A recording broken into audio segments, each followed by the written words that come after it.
SACP, the South African Communist Party, they are at war with each other.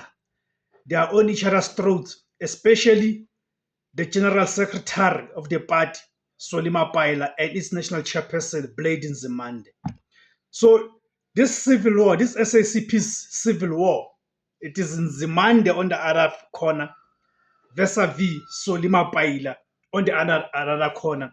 This is over the 2026 local government elections and the resolution, the Congress resolution of the South African Communist Party to contest the 2026 local government elections independently of the ANC and the tripartite alliance. Who would have thought at some point we'll have the SACP, because the ANC and COSATU have gone through their own squabbles. The SSP was the only remaining component of the alliance that has not gone through an internal turmoil. You know what happened to SANCO, and I don't think even SANCO, something of COSATU, they have never recovered from those things. So now the SACP are finding themselves in that position. The alliance on the brink. For decades, the South African Communist Party, the SACP, has been the ideological bedrock of the tripartite alliance, relying on the ANC to gain access to state power.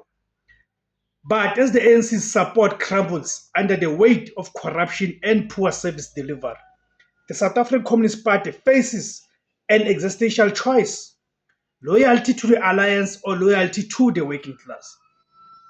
This dilemma has triggered a major internal conflict, pitting the party's two most powerful leaders, its General Secretary Solly Mapaila and its national chairperson Blade Nzimande, against each other over the resolution to contest the 2026 local government elections independently. The Mapaila position: no turning back. General Secretary Solly Mapaila is the chief architect and famous proponent of the SACP's resolution to contest the 2026 municipal elections under its banner. The mandate: Solly Mapaila insists that the decision taken by the party's Central Committee and affirmed at its Special National Congress is irreversible. He has repeatedly stated there's no turning back for us to contest the 2026 local government elections, close quote.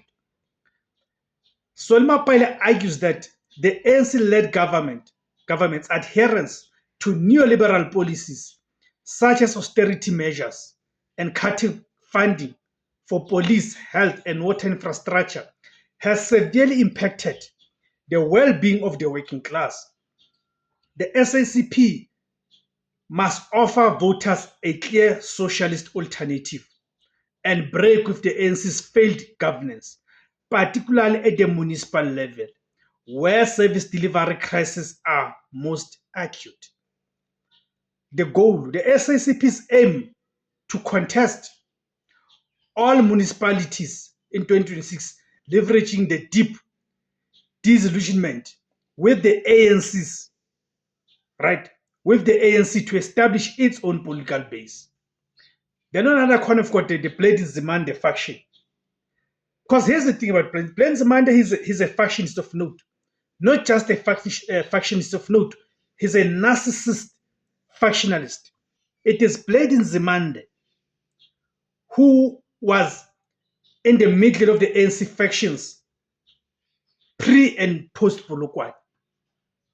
It is Blade Nzimande who spearheaded the factionalism that destroyed COSATU. So whatever Nzimande touches, he destroys. So the national chairperson, Blade Nzimande, a long-serving cabinet minister and veteran of the alliance, represents the cautious and pragmatic wing of the party. His position is seen as the main point of ideological resistance to Mapaila's push for independence. Blade Nzimande has tabled an internal discussion paper that questions the feasibility and timing of an independent contestation. Can you imagine an entire national chairperson decides to pen a discussion document going against a Congress resolution of the very same organization that he leads. Where is that so-called revolutionary discipline of communism? Or can it just be sacrificed at the altar of personal accumulation because Nzimande is defending his bread at all costs? Meaning ideology and principles for Blade Nzimande now go out the window because he has to defend his personal narrow selfish interests.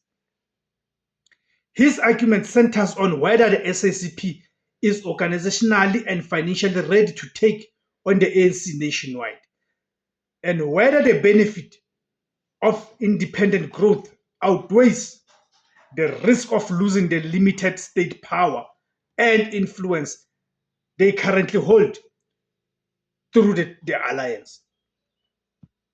Blade Nzimande's faction fears that independent contestation will destroy the tripartite alliance without guaranteeing the SACP's meaningful political power, potentially leading to the party's marginalization. The personal stake. Blade Nzimande's personal position. This is where the matter lies.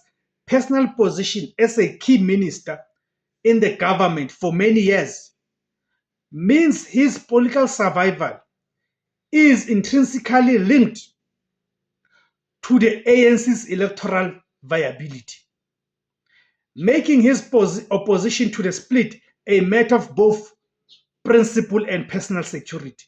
I'd even say it's more or less about principle, but it's more about personal security to secure the bag, to secure his future and his family's interests. The political tension, a crisis of loyalty.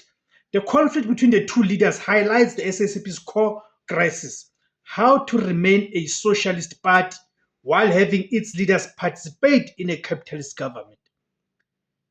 The Eastern Cape firing back. Nzimande's call for reassessment was met with immediate fierce opposition from party structures, particularly in the Eastern Cape, which accused him of undermining the Central Committee's collective decision.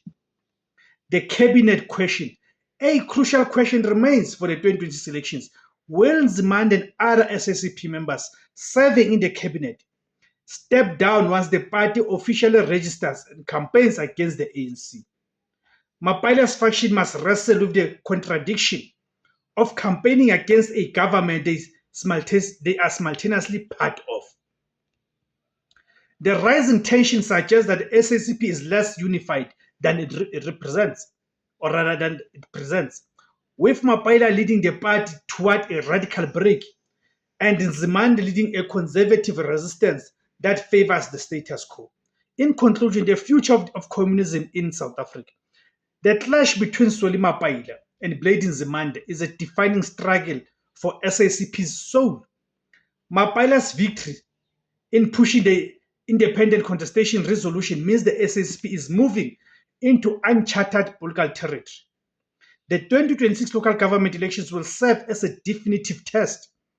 Either the SACP successfully proves it can stand on its own ideological foundation, or the split will confirm Nzimande's fears and condemn the party to political irrelevance outside the protection of the African National Congress. We are in for the interesting times ahead. Thank you guys for tuning in. My name is Tebos Kosana. The name of the platform is Izwi Labansundu, the voice for Africans. Kama Kuma Africa.